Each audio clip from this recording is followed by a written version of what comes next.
Your host of this very channel, and we're going to do a reaction video today. These have been very much requested during some of my live streams, and I've really thought about doing it, and a lot of the people I look up to on YouTube also are big reactors and whatnot of both music and wrestling. So we're going to check out this video. It'll be 10 WWE wrestlers who stole moves without permission. So basically using other people's finishers as their finisher without permission. And you know what they say, imitation is the strongest form of flattery or something along those lines. You know, it's very similar. I'm pretty sure I quoted it correctly, but if not, you can comment down below and correct the exact wording that it's supposed to be. But anyways, this is by Wrestling Flashbacks. I'm hoping you guys enjoy this video just as much as I am, but without further ado, let's get into this. 1, 2, this on. Typically, if a wrestler wants to adopt a famous move into their arsenal, then out of respect, they'll ask one of the original users for permission. This doesn't always seem to happen though, and today we'll have examples of talent who asked for permission, as well as those who didn't, as we list 10 wrestlers who stole moves from others. Before we begin, we'll give honorable mentions to CM Punk using the GTS, and Bryan Danielson using the Busaiku knee. Both moves were taken from Japanese star Kenta. Yep. Or WWE NXT star Hideo Itami. Go to sleep! What a sell. You know the universe loved this. Great match right there. One of Samoa Joe's famous spots of walking away from his opponent's move from the turnbuckle was originally inspired by William Regal. Up on top, using the rope. Oh boy, Regal one step ahead there. Oh, Kenny King caught nothing but canvas on the way down. Shawn Michaels' famous Sweet Chin Music was inspired by gentleman Chris Adams' super kick. Seen it from Chris Adams. He just started doing it. Odd enough, it says Shawn Michaels on the Stone Cold podcast. That's the same guy who trained Steve Austin how to wrestle. And he also died a day before I was born. Fun fact. In matches, I thought, well, that's awesome. Stereo. And there's a super kick we were telling you about. Ryback's finisher, the Shell Shock, was originally inspired by another beast in WWE. Eddie Guerrero has nowhere to go. Eddie Guerrero can only go down to the mat. It's marching. Wow. Man. And we'll also highlight Michelle McCool using the Styles Clash, something that was even brought up during AJ Styles' feud with McCool's husband, The Undertaker, in 2020. I think you're mad because she does the Faith Breaker, a.k.a. the Styles Clash, better than you do. Dig down deep, Regal! Where is it? Styles Pro! Courtesy of Michelle McCool! Booker T's first big program after joining the WWF came against The Rock. During the feud, it was noted how similar their finishes were, which begged the question, who stole from who? Into the dark pool! Rock bottom! Into the dark pool! The dark pool! Booker's got him up! He's got him up the bookend! The Rock started using his rock bottom over 2 years before Booker T began hitting the bookend. The People's Champ is believed to have inherited this Uranagi-like move from his cousin, Yokozuna. Is back. Whoa, look at this! Oh my goodness! Good night. Trouble in this impact. That's how to do it. The rock bottom and bookend vary slightly in how they land. Oh, look at this! I mean, obviously the person's got to like jump back with it and whatnot, but it's still always usually impressive on the TV, especially if the person is a good seller. But it's no surprise that Booker had to change his finish shortly after his rivalry with the Great One ended. Look out! Rock bottom! Rock bottom! Rock bottom! Rock bottom! That's the bookend! With Book instead calling opting to use the scissors kick to close out matches instead, That was something another he good previously one. did as a setup move. The bookend was still used but less frequently as a finisher. Booker would later jokingly suggest that The Rock stole the bookend and multiple catchphrases from the 5-time WCW champion in an interview with Chris Van Vliet. But The Rock stole it just like The Rock stole a bunch of my catchphrases. Yeah. I'm serious. He really did.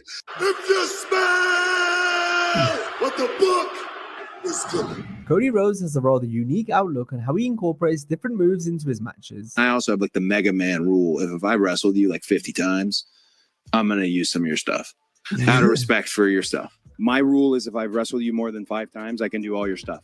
Okay. And it's only my rule, and people hate it. A few of the moves Cody documentary. uses are more obvious tributes, like the bionic elbow his father Dusty did. And the dream! Well, the third one, look at that!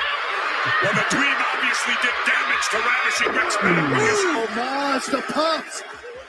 Yeah.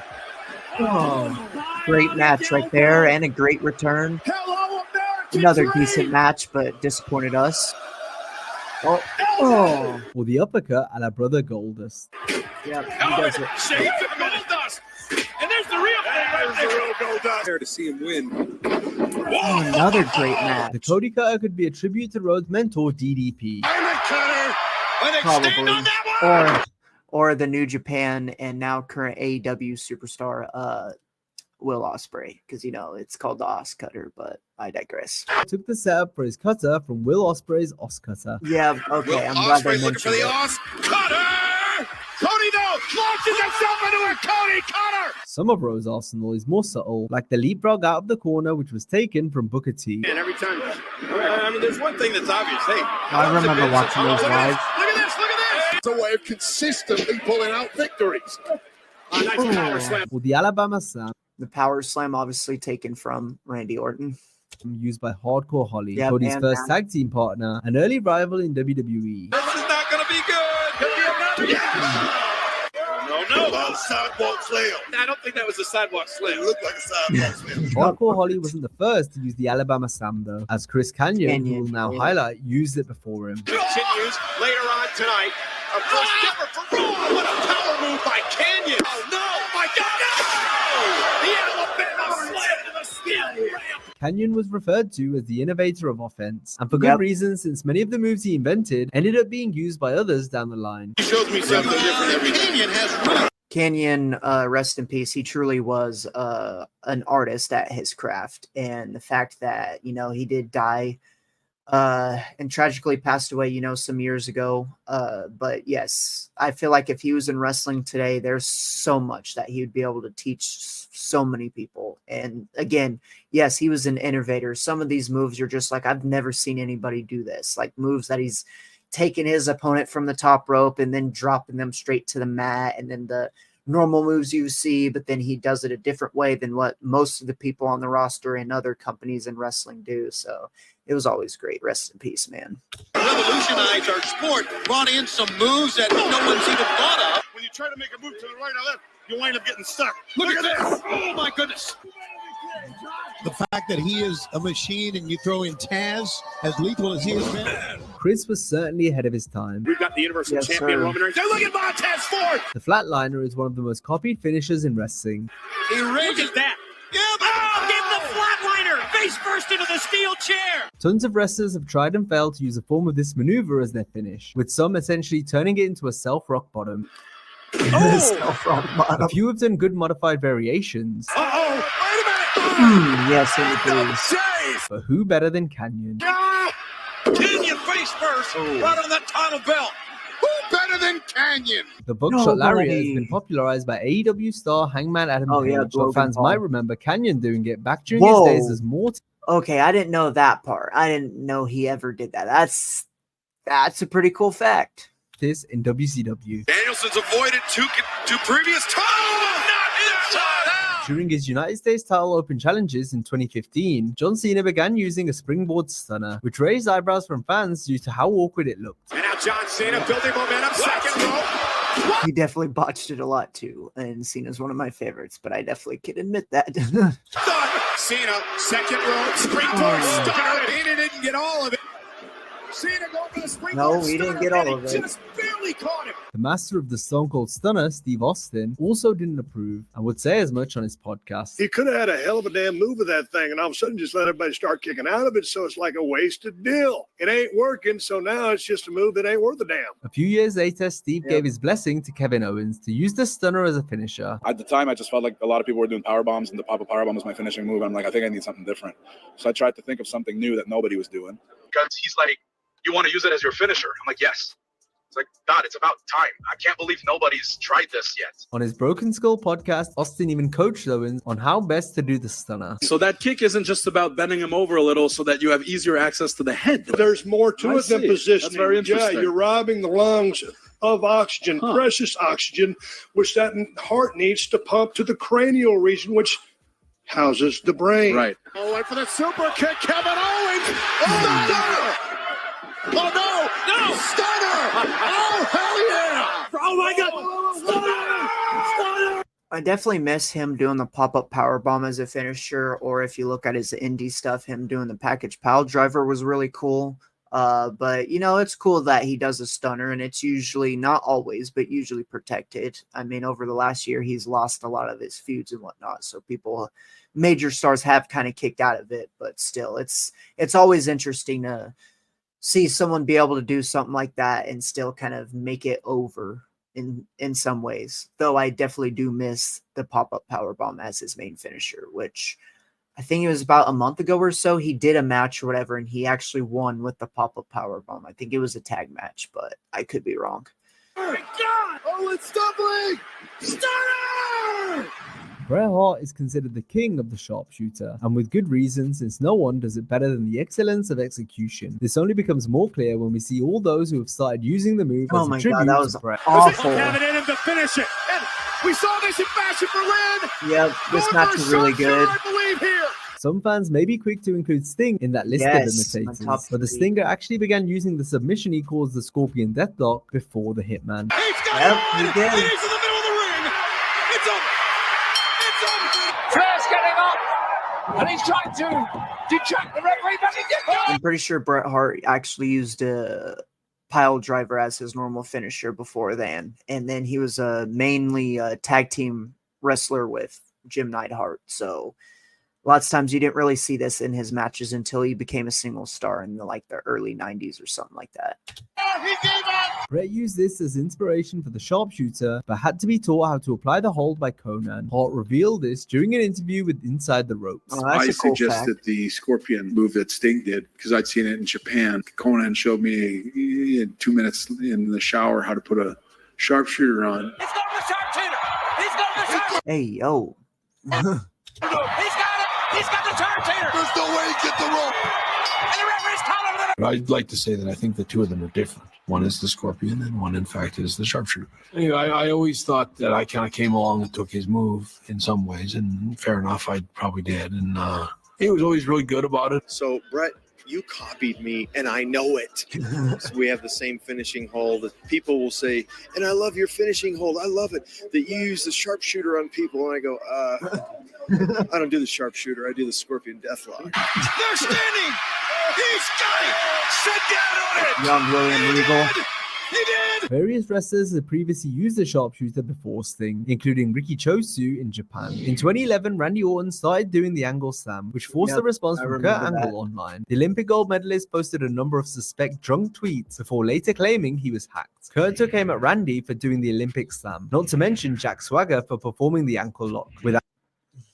Damn, yeah, he definitely was on them perks and whatnot. You know, everybody knows about Perk Angle. That was Kurt Angle's best in ring work, though he was in terrible shape as far as, you know, personal situations and whatnot, but still freaking Perk Angle over here. Angle stating that he at least waited until Ken. I've also met Kurt Angle and obviously have nothing against him. He's a great guy and obviously one of the best wrestlers of all time, definitely in ring and whatnot. Entertaining too. Like he's really great, but again, I digress. Shamrock stopped wrestling before starting to use the submission. The guy is taking something that I brought in first and he's using it. Why would I be mad about that? Did he ask permission to use it? No, he just used it, but it didn't matter to me. Well, listen, I want to thank you for allowing me to use that move. I wanted something legitimate, and there's nothing more legitimate than Ken Shamrock and the ankle lock, so thank you.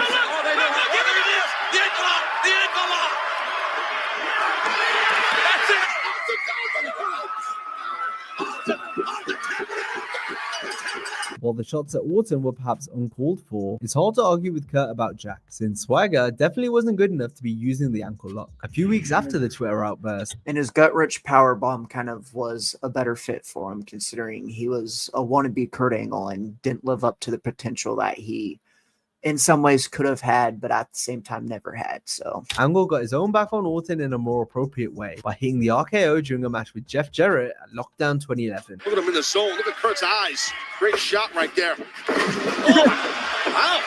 How about that? I once picked on Randy Orton. Hold on, let's go back. The one fan that pops. Look at the guy. How about that? Yeah. I once picked on Randy Orton for doing the angle slam, but I didn't understand at the time. And you're right. He called me and said, "Why are you upset? It's It's a compliment. I'm using your move, and I'm like, you're right. It's worth noting that Kurt also took the putting down of the straps and possibly the angle slam itself from Jerry the King Lawler. Jerry Lawler used to drop the strap, and that minute, here comes the finish. That's where I got it from. I stole from Jerry. You know what? He stole that move from me, JR. These fans are booing it. Oh, the straps are down. Going back to the RKO, Orton was originally suggested the move by Johnny Ace, who previously executed the same maneuver known as the Ace Crusher. DDP, who rocked the wrestling world in the 90s with the Diamond Cutter, also gave Randy his full backing to use the move. Of course, there was a Diamond Cutter. Yep. And of course, there was the Ace Crusher. Yep. So Laurinaitis had my back. And I was trying this move. God, that awful. I believe it was called the Overdrive. And it was hurting my shoulder a little bit, which had already been fixed up. And so Laurinaitis was like, hey, man, do the Ace Crusher. So I said, okay, change it up a little bit. Holy thank you, Johnny, because now I got this thing I can hit anybody with from anywhere. There's no setup. There's no nothing. Boom. And it just happens. We needed a name for this thing. My Randy Keith Orton are my initials, and I came up. I'm like, TKO, RKO, this KO, KO, like RKO. Vince, what do you think? And he just never skipped a beat, kept walking, didn't change his stride. Said, I like it, and that was it. That was it. Next thing you know, it's RKO. It's a thing. You love this dude every time. Ever since Orton has taken wrestling by storm with the RKO, a few others in WWE have begun using the same form of a cutter in their moveset, but it's not known if they had to ask Randy for permission to do so. Apart from Cody, who we mentioned, one other person we definitely know ran it by the Viper before using the cutter was Austin Theory. But he asked me, he goes, hey, I want to start doing this move. And it ends up in a similar position, kind of like a cutter. Before I could even think about what the right answer should be, I said, yes. He came to me and he asked me, I don't know if that's ever happened. RKO! Ridiculous. Next, we have a unique case where a wrestler who inherited a move wasn't aware of its history. We're referring to Muhammad Hassan, who used the camel clutch as his finisher in 2005, since this is the go-to finish for numerous foreign heels. But the origins of the whole date back to the Guerrero family, where Gory Guerrero innovated the submission. Gory's son Eddie had been using the move to honor his father, though it wasn't one of Latino Heat's signature moves. This prompted Hassan to ask Eddie if he could stop using the hold, since it was the main weapon in Muhammad's arsenal that won him matches. This was after Hassan had been given bad advice from Kurt Angle. It's not known if Angle did this maliciously, or perhaps he, like Hassan, wasn't clued up on the history and etiquette. Hassan gave his side of the story on Rene Dupree's Cafe de Rene podcast. I admit I was in the wrong. I just took some bad advice and was pretty ignorant to my wrestling history. Eddie was fucking so cool about it. Eddie wasn't mad at all. Eddie was basically teaching me, probably taking pity on me. This was blown out of proportion by the rest of. Yeah, sometimes those situations kind of suck, especially if you're like doing this move or whatnot, or you have this idea of making this your main move, and then like you don't have the knowledge or whatnot. Like sometimes you can't help it because sometimes you just have the love for it, but then other times people think, dang, you have nice muscles or whatever, pause, but you have like the decent physique and whatnot, so like you're perfect. Why don't you just become a pro wrestler? A lot of people have had those situations. So again, I know it's a toss up there, but again, hopefully Muhammad Hassan, it really sucks because, his career probably ended a lot faster than he probably wanted it to be. I've watched some of his interviews like with Chris Van Vliet and whatnot, but hopefully Muhammad Hassan is definitely doing better in life and whatnot, and can hopefully be proud that he was still able to get in a WWE ring with all of these legends and whatnot and famous superstars. The locker room, which led to Hassan being put in wrestler's court. Shane Helms told kayfabe commentaries that Hassan ran up a $2,000 bar tab for the talent as a way to apologize. He went and bought everybody a shot. Damn, he freaking did them a service with that one, and paid his dues doing that. So that's pretty cool. Or something like that. He was doing his best, even if his career was only like 3 years long and whatnot, to smooth it over.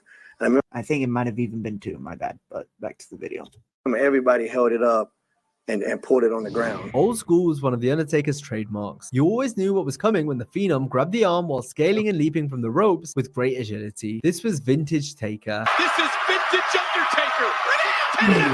Undertaker plucked Old School from relative obscurity upon inheriting it from Don Jardine, aka the Spoiler. I borrowed that from Don Jardine, who he wrestled under the name of the Spoiler. And when he retired, I knew when I wrestled him very early on in my career. And when he retired, I said, "That's mine. I'm taking that." We've since seen Elias bust out Old School. Yep, and Elias, aka Elijah, actually did this at a recent indie event that I went to a few months ago, so it's pretty cool. As a tribute to Taker. Homage to the Undertaker, of course. Elias, some old school action. Like a bad cover version. A precursor to Old School was Undertaker's original finishing maneuver, the rope walk elbow drop. Undertaker defeated opponents by tiptoeing along. One time I actually had an argument with somebody on TikTok. It was not really necessarily an argument. It's just, losers who like to, think that they're right about everything, including, I wasn't trying to be a know-it-all. I just brought up the fact that Undertaker once did a rope walk elbow drop, and they kept saying, he's never done that. He's never done that. And it kept getting worse. And I definitely, fueled the fire more and whatnot. And you know how cliques are when it comes to likings and whatnot, or even being in school or at a job, you have your cliques and whatnot. And they definitely were like super pissed about it. And then like a year plus later, I got into a disagreement with all these people. Sorry, this is a little bit of a subtle tangent, but he brought it up and the fact you argued with me about my favorite wrestler, like, really? It's wrestling. Why are we taking it this serious? But yeah, here's your proof again. Along the top rope before hitting a devastating elbow drop. Holding on desperately from the top rope.